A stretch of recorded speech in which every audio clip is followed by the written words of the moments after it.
Hello, everyone. We are back with another Season 15 Top 4 interview. Joining me on this one is Mark. How you doing? Doing very well, Lucas. Thank you so much for doing this. Yeah, no problem. It's a lot of fun. You're in the semifinals, which is it's really incredible to get this far. 330 people or more signed up for the initial Swiss brackets, and so now we're down to the final four. How do you feel about this season overall, and how far you've gotten? Very happy with it, obviously. It's the furthest I've gotten first time making cuts. All previous seasons, I can't recall which season I started in, but it's been about a year that I've been trying to hack through into to get to this point, to get to a final and a championship, hopefully one day. But this season, I've just been, really chill about my approach. All previous seasons and second chance seasons, I've been, really focused on my opponent's roster, theory crafting. I never got to the point of a Lucas Excel sheet, but I definitely put a lot of diligence into it, and it never paid off. At the same time, I wasn't playing Hellfire previously. I was playing Criminals, trying to break through with them after having some success. But since moving over to Hellfire, I feel much more relaxed in my games. It's such a powerful faction that you can make a mistake here or there and probably recover. But at this point in the final cuts, you really have to play perfect. But the Yeah. season overall, like I said, just being relaxed, going into the games, well rested. I put a lot of focus on making sure I go for a nice long walk before the games, just get some exercise, get the brain going. Always heavily caffeinated, have a bit of quick carbohydrates. My meal, if you want to call it that, before every single game that I've won has been two big cup Reese's Pieces. I love it. And they haven't let me down. They haven't let me down yet. The brain needs glucose, and that's my favorite form of glucose right there. That's awesome. So, looking back at all the games you've played, is there any sort of thing in particular, something that happened, or a match in general that like sticks out in your mind? It gambling on playing defenders sticks out because I really tried to stick with them and be as successful as possible. And I had a lot of success on so many practice games, I think more than 50. And if you look at my Longshanks record with defenders, I think I have a losing record on Longshanks, if I'm not mistaken. And just going through those games, it kind of felt like hard mode for me, which I've said before. Not that I think that defenders are bad or anything like that, but you really have to be quite skilled. You have a delicate leader. Sometimes he doesn't do much, and it can really be a challenge. And so doing that and feeling that defeat and feeling that pressure of I can't lose another game or else I'm not going to make cuts. Hmm. um, that was memorable. That pressure started to really add to it. But the decision to just stick with Hellfire, a type of play style that I'm familiar with, helped me stay relaxed. And like I already said, they're so strong that you can play quite confidently, and you have just so much power. You have the healing, and I'm very familiar with how to rotate characters, keep them safe, create distance, use staggers as much as possible. I have a pretty stagger heavy roster, and it's led to quite a high amount of success, and I'm really enjoying it. Yeah, I see that on your road, your pathway to the semifinals, you've only dropped one game to, and that was to Isaac, who is, of course, a very strong player. One of the, I think he's the current badge holder in foes, and so yeah, that's not. But yeah, other than that one loss, you've been getting a bunch of wins here. You racked up all these wins on the way on the road, on the maybe the path to total victory. We'll see. Yeah, and shout out to Isaac, especially on that game. That was a super intense game. I had never seen someone bring, I think, was seven wide Weapon X. It was such a wacky game, and it was so close. And yeah, it was just a hell of a game. It was a lot of fun. Isaac's always a great opponent. Yeah, so you were playing criminals before. Aren't they just as good as Hellfire? Like, what are your thoughts? Um, well, firstly, you bring a bunch of potatoes, as they're called, and you stick them on a point, and they often survive. You rotate them around. You throw some objectives around. My favorite criminals move was always to play something like hammers or cubes and just stick kingpin or lizard at the back point or even behind some terrain off of a point and just pass all the extracts to them. I mean, Rhino always had the power to do that. And it was such a powerful tool. Even playing something like Senators, you know, moving, passing the extract, moving again. There was all these cool things you could do. It was really nuanced. It was a lot of fun to execute. But when I saw Namor, I was like, this guy is going to chew through everybody. He's going to be all over the place, which he kind of is. Yeah. And I had played so many games into Hellfire and really lost all except for one. And yeah, you can't be on an objective and count as two if you're not on it at all. And Hellfire is going to toss you off. Webs are going to pull you off. Really a substantial amount of losses and frustration losing to Webs and losing to Hellfire drove me to the point of saying, let's just play something stronger for a little Yeah. bit at least. Very fair. Very fair. The you've won a few events in the past. You're a current you're a previous lunch meet champion, and you've won events at Torchlight, one of stores, one of the local stores. So give the viewers or the listeners a brief little uh, explanation of Torchlight and the overall meta that you're from. Yeah, so we're in Southern Ontario, most populated area in Canada. A lot of players going to a lot of events in the Greater Toronto area or just outside, kind of within 2 hours or so of Toronto. Constantly events going on. I often do not make it. I can only kind of make it to a few a year, but it's always so much fun when you go. And you know, Lucas and I have been sitting at tables before the event starts or between games, and we're looking at everyone thinking, "Oh my God, who am I going to be paired up against?" Because we always say the same thing, and like this is none of this is good. That's what we always say. We're thinking about the next matchup, what could happen. It's not going to be good because so many players are so strong. Lucas and I just won a team event this weekend, and it was same story every single time. We were looking at who we could get paired against, how we have to perform in order to pull it out. Every single time, we're like, these teams are so strong, and Yes. anything can happen. So that Shark Tank learning at Torchlight Games from so many great opponents. Kyle Vandergraaf, TTS champion, Greg, who's a fantastic local, organizes tournaments. Dave, organizes tournaments. Shout out to those guys. They put so much work in, and they're so good at the game. And I went into Torchlight Games with maybe 5 games of MCP, and after probably about 4 months, you and I both went 4-0 at a tournament just more than a year Yes. ago, I Yeah. think. Yeah. Yeah. That's right. And yeah, and that was the point at which I really had criminals humming. And yeah, so this Southern Ontario meta is extremely strong, and it's exactly what you want in order to learn how to be your optimal player. Yeah, that's right. The we can't forget Curtis too. Yeah, as he's the current TTS champion, who's also from the local area too. He'll come down to Torchlight, Torchlight local store. I mean local as in like uh, he's like 2 hours away from it, like from the northeast direction. I'm 2 hours away from Torchlight from the west direction, and you and a few other players like Greg you mentioned are like 20 minutes away. So usually it's like the center, it's like the main store in the center of all the good players. So that's the one where we see a lot of them like come together.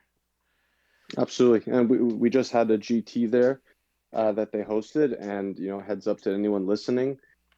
Within the next year, if you see another GT come up or another big event at Torchlight, think about making the trip. It's a fantastic venue. It's a brand new place they just renovated and moved into, and yeah, definitely consider it, especially if you're in the upstate New York area, or just willing to travel and see the boys from Southern Ontario. Yeah, yeah, it's we'll uh we'll give you some games, that's for sure.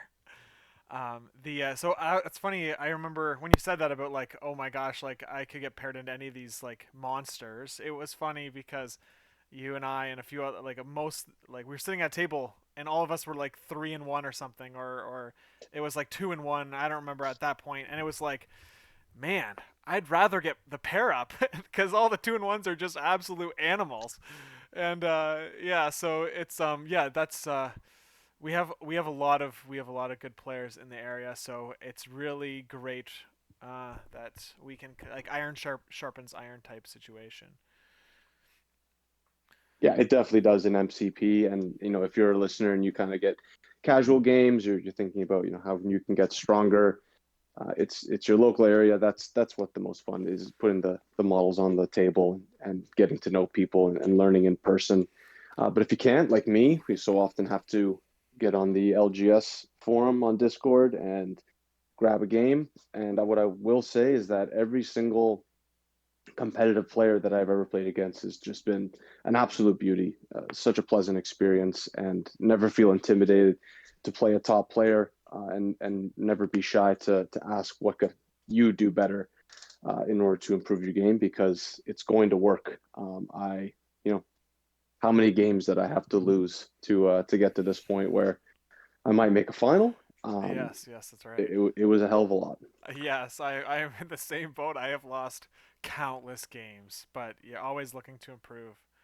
Well, you've been playing. I actually pulled up the your Longshanks to see, and you have been playing in the leagues since season 11. You're still playing in them, obviously, because you've got it. You're on the best run yet. What do you like about the game that keeps you playing? Uh, Firstly, MCP compared to the only other minis game I played, which was 40K. For me, two things about me. One, my brain is small but dense. I can't take a huge amount of information, digest it, and think quickly and optimize. So in 40K, my skills definitely had a ceiling. But with MCP, I feel like nearly everything on every card in the game is familiar to me, and you can quite easily learn each card and each tactics card. And in that way, the game is digestible to me, Yeah. and I can think through it and optimize and do my best not to make mistakes. Um, so in that way, MCP is really enjoyable to me. It's exactly the number of models and the rule set which it just fits my enjoyment. Right. Um, in that way, I can really think about the game and walk away having had fun. Whereas 40K, you move around 60 models.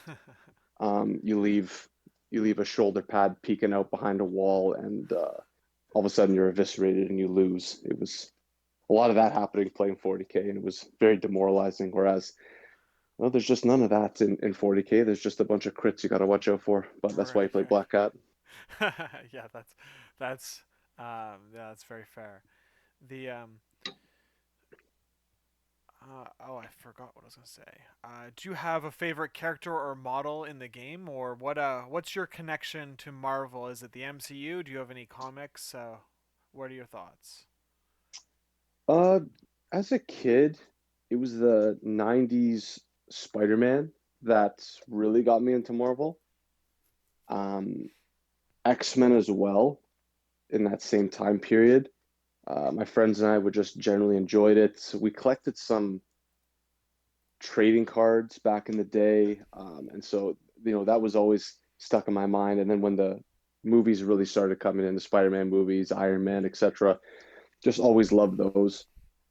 I had some comics when I was a kid. I wouldn't say that I was an avid reader, but when a buddy introduced me to MCP, I mean, it just took a hold for me. Just be the characters are so familiar, Yeah. and the game was just so much fun right at the start.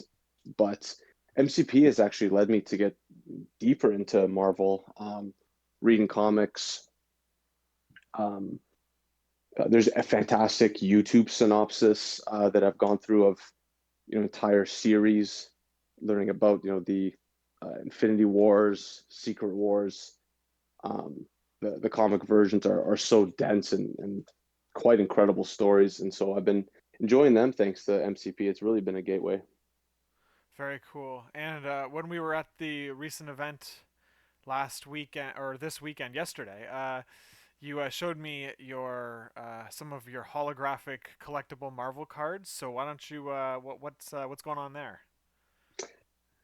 I've caught a cardboard bug. These there's these cards that just released in the UK and in Europe, Topps Chrome Marvel, and I looked at these cards. I'm like, these things are beautiful. Yeah. They're just such great looking cards, and yeah, I started collecting a few here and there, and then they started to multiply and multiply. And I'm just about to sort of put a cap on the collection. I use them as accent cards, let's call them, to my 10 tactics cards that I bring because they're just so cool. Yeah, that's they are awesome. The so you played Warhammer. I'm guessing from that you built up painting experience. If that's true, did you like just translate that into Marvel, and are you painting your own Marvel? Yeah, that's how I gained experience. The By the time I was playing 40K competitively, I was playing Blood Angels, which is very similar to the play style, Criminals Hellfire, which was sort of just put the models on the point. Don't worry too much about the fight, only fight if you have to, and try and score those VPs. Um, but yeah, like I said, my success playing 40K was modest. Fantastic game, but I find more enjoyment playing it casually. Um, my Blood Angels army looks pretty good, but when I picked up MCP and you have these absolutely gorgeous models, Yes. and I don't have to batch paint this massive squad for the weekend tournament. I can spend time on one model or another. I've been able to really hone my skills. There's so much good material on YouTube to learn how to layer and do blending and all these things that I thought were just so complex I could never do them. Just practicing them on these MCP models, they really turn out so well. And yeah, I'm quite proud of my painting. Wish I had more time to do it, but it is a great part of the hobby that I really enjoy. Awesome. Yeah, I was saying to some other locals that my favorite part about 40K is how cool my army looks in the display case. Yeah, absolutely. Yeah. What's coming up next? Do you have any events that you're maybe signed up for or looking out for, or are you just taking it? You're just gonna see what comes up locally. Do you have any plans to visit larger events in the future? I do not, sadly. It's just not on the cards for me in my current phase of life with a young son and one on the way. It's just not feasible at this time. So TTS has just been the perfect outlet. But when an event comes up locally, I can usually make it to about three a year. So not venturing beyond that, but obviously it's a great aspiration to one day hit up Adepticon, hit up LVO, go to the plethora of fantastic events that are put on. I wanna do the Lucas circuit one day. So it's an aspiration, but not on the cards right now. Yeah, yeah, I do like that was me being able to go to basically every single major event except for if you like thought about the top five events in the world or like I guess like in North America, at least like LVO is like the only one I didn't get a chance to go to, and man, yeah, it was so. Each of these large events were super incredible, and but you do have to. TTS is a compromise, of course. You don't get to the experience of being there in person, but it's really cool how you get to play players that you would maybe never have the chance to play. Did you get to play any Euros up throughout this event? I did, yes, in I think you played cuts. Max or something, right? Yep, and Finley, Oh John yes, and Finley. yes. Yeah, Finley, yeah, I was saying on the other cast, Jamie, because Jamie, who's the other Hellfire player in the top four, is like friends, is good friends with Finley, too. So right. there's a little bit of a rivalry here, and yeah. Well, I are you familiar with the Canadian record in the TTS league currently, or like the streak? I am. Yes, we have two Ontario champions in the last two, and before that, the record is quite remarkable. Semifinals, finals. I mean, I feel like there's a Canadian in there every single year, maybe bar a few seasons. Certainly within the last, what, seven? Yeah, yeah, exactly. For since season 8 when we had two Canadians in the finals, there has not been at least one Canadian in the finals. And yes, the last two seasons were won by players in our meta, both mentioned previously, Kyle and Curtis. So, yeah, I mean, like, I don't want to say anything, but like, I mean, I feel like our country, and especially our local meta, is really going to be pulling for you. Yeah, you know what, Canadians, what can we say? We over-index on kindness and performance in MCP. Over-index for the population, that's for sure. That's fun. That's fun. Yeah. Are there any other thoughts you have about the hobby or the TTS league or anything like that? No, just to share with others, trying to hack through, trying to make cuts. The only experience I share is kind of what I've already said, but just to underscore them, just being relaxed, going into games nervous serves no purpose. It just creates stress. It's usually good stress because it's stress doing something that you enjoy, but you can't think clearly, you can't perform optimally, and so just being chill about it, just not putting a great amount of pressure on yourself or thinking that this game holds this stake. There are 3 seasons a year. Shout out to all the TOs that have done this in the past that are doing it in the future. The maintenance of TTS, Carl, Norbert, everyone involved. Immense appreciation to you. They put it on 3 times a year. There's lots of chances. There's second chance. There are online tournaments. There are your local tournaments. Lots of chances to perform, and so no need to ever have pressure on yourself. And then, yeah, the other things that I mentioned, being Yeah. well rested, getting a good night's sleep the day before, it's going to have your brain ticking. Um, just getting some even walking exercise before, it really has done a lot for me, in making me feel more relaxed and just having my brain working. I really think all of these things are important, and they're kind of the ethos that I've adopted and will be carrying forward. But even if I never make a finals again or a semifinals again, um, I'm quite happy with the performance here, and I've been really enjoying it. That's awesome. Yeah, I used to have a ritual of completely cleaning off my desk before each game, when I was, I guess, doing try hard. But I and I understand that the pressure you put on yourself to perform is like entirely self-induced.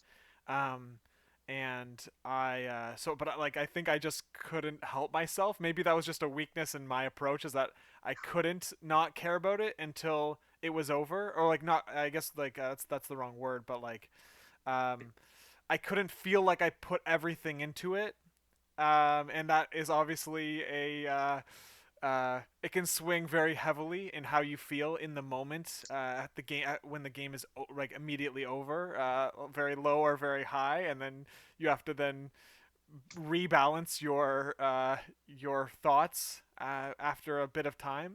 But I can see how your approach would be very successful. And all of those things about having the food and all that too is like all these like elements to give you as good of a mental edge as possible going into games that you expect your opponent to play at like the highest levels, and you need to be able to try to overcome that, and find the tiniest cracks in their play. Is It's all very cool that you get to that we get to do this to ourselves, basically. And yeah, I'm looking forward to seeing seeing your game against Ryan, and I wish you good luck, and I hope to see uh, I hope to see you make it into the finals. That would be really cool. Much appreciated, Lucas. Thank you so much for doing this. Thank you for all the casting. It's always a pleasure. Yes. All Oh, right, and man. Yes. one more thing. Sorry Yes. for anyone that ever goes to an event and Lucas is there. This man is salt of the earth. Introduce yourself. Say hello in between games. He's going to be that friendly character that you can always go talk to. He's just such a warm, inviting guy. So shout out to you, brother. All right. Yeah, man. Thank you very much. It's been so awesome playing this game, and I love it so much, and the people have been incredible. So, well, thank you very much for joining me on the call, and I will maybe I'll get to stream your game. Who knows? We'll see. Yeah, looking forward to it, no matter what happens. But thank you once again, Lucas.